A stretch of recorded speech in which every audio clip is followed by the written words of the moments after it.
नमस्कार, तुमचं स्वागत आहे आपल्या चॅनलमध्ये ज्याचं नाव आहे आराध्या हाऊस क्वीन। तर आज मला 2 ब्लॅक फॉरेस्ट केकच्या ऑर्डर आल्या होत्या। तर मी आज एक ब्लॅक फॉरेस्ट केकची डिझाइन तुमच्यासोबत शेअर करणार आहे।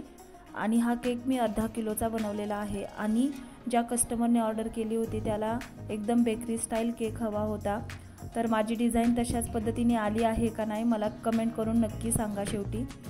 तर चला सुरुवात करूया। यासाठी जो मी स्पॉन्ज बेक केला होता तो 150 ग्रॅम प्रीमिक्स घेतलेलं होतं, चॉकलेट प्रीमिक्स, आणि हा मी स्पॉन्ज रेडी केलेला आहे। आणि माझे केक मी नेहमी गॅसवरतीच बेक करून घेते आणि गॅसवरती सुद्धा खूप छान बेक होतात। तुम्ही सुद्धा नक्की ट्राय करू शकता।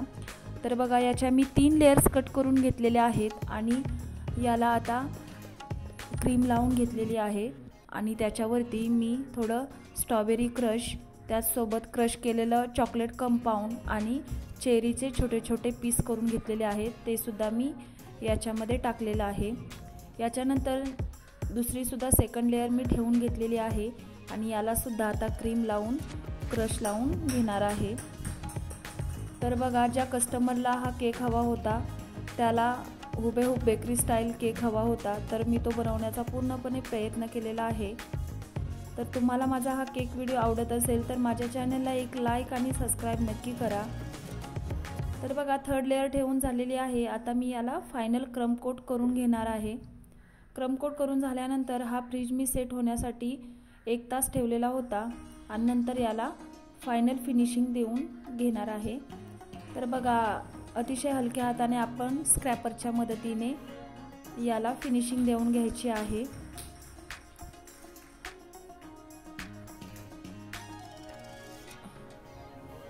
तर बघा, आता मी सुरीच्या सहाय्याने याला वरून क्लीन करून घेते, जेणेकरून आपल्या केकला छान असा शेप येईल। तर आता माझं हे व्यवस्थित क्लीन करून झालं आहे। आता याला डेकोरेशनसाठी मी काही डार्क कंपाऊंड चॉकलेट क्रश करून घेतलं होतं आणि थोडंसं 10 मिनिटे मी फ्रीजमध्ये ठेवलं होतं, त्याच्यामुळे मी हे चॉकलेट हाताने स्प्रेड केलेलं आहे। आणि नंतर स्पॅच्युलाच्या मदतीने अशा पद्धतीने चिकटवून घेत आहे। तुम्हीसुद्धा असंच करा, जेणेकरून हे चॉकलेट कंपाऊंडचे तुकडे होणार नाहीत, कारण ते हातात घेतल्यानंतर त्याचे छोटे छोटे तुकडे होतात आणि चॉकलेट ते मऊसुद्धा पडतं। त्यामुळे आपण स्पॅच्युलाच्या मदतीनेच हे करून घ्यायचं आहे। आणि नंतर मी N1 नोझल घेऊन अशा पद्धतीने फ्लावर्स काढून घेतलेले आहेत आणि नंतर जे मोदक नोझल असतं त्याच मोदक नोझलने मी छोटे छोटे डॉट्स पूर्ण वरच्या बॉर्डरला करून घेतलेले आहेत। बघा, अशा पद्धतीने, त्यामुळे आपल्या केकला खूप छान असा लुक आलेला आहे। आणि नंतर मी जे आलं खिसायची खिसणी असते छोटीवाली, त्याने मी हे चॉकलेट कंपाऊंड क्रश करून घेतलेलं होतं आणि अशा पद्धतीने मी हे सर्व मधोमध चमच्याच्या सहाय्याने टाकून घेते। आणि अर्थातच शेवटी आपल्याला आता बॉर्डर कव्हर करून घ्यायची आहे।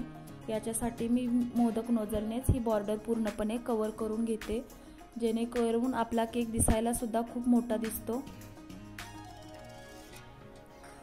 तर बघा, अशा पद्धतीने माझी बॉर्डर पूर्ण झालेली आहे। आणि अर्थातच शेवटी आपल्याला चेरी ठेवून घ्यायचे आहेत। तर मी पूर्ण चेरी न ठेवता एक चेरी अर्धी कापून घेतलेली आहे आणि अशा पद्धतीने मी ठेवून घेतलेली आहे। आणि हा केक मी 250 रुपयाला अर्धा किलो असा दिलेला आहे। आणि आता चेरी ठेवून झाल्यानंतर मी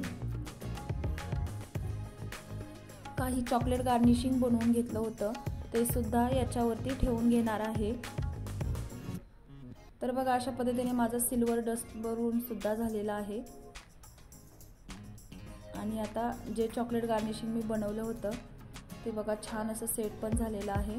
आणि आता हे मी सर्व एका प्लेटमध्ये काढून घेते आणि नंतर आपण हे ठेवून घेणार आहोत, जेणेकरून आपल्या केकला खूप छान असा लुक येईल। तर बघा, अशा पद्धतीने मी हे मधोमध ठेवून घेते। तर अशा तऱ्हेने आपला केक रेडी झालेला आहे। फायनल लुक नक्की बघा। बघा, अशा पद्धतीने माझा हा केक रेडी झालेला आहे। जर तुम्हाला माझा केक व्हिडिओ थोडाही यूजफुल वाटत असेल तर माझ्या चॅनलला एक लाईक, शेअर आणि सबस्क्राईब नक्की करा। भेटूया नेक्स्ट व्हिडिओमध्ये, तो पाहण्यासाठी विसरू नका। तोपर्यंत चॅनलला एक लाईक नक्की करा। धन्यवाद।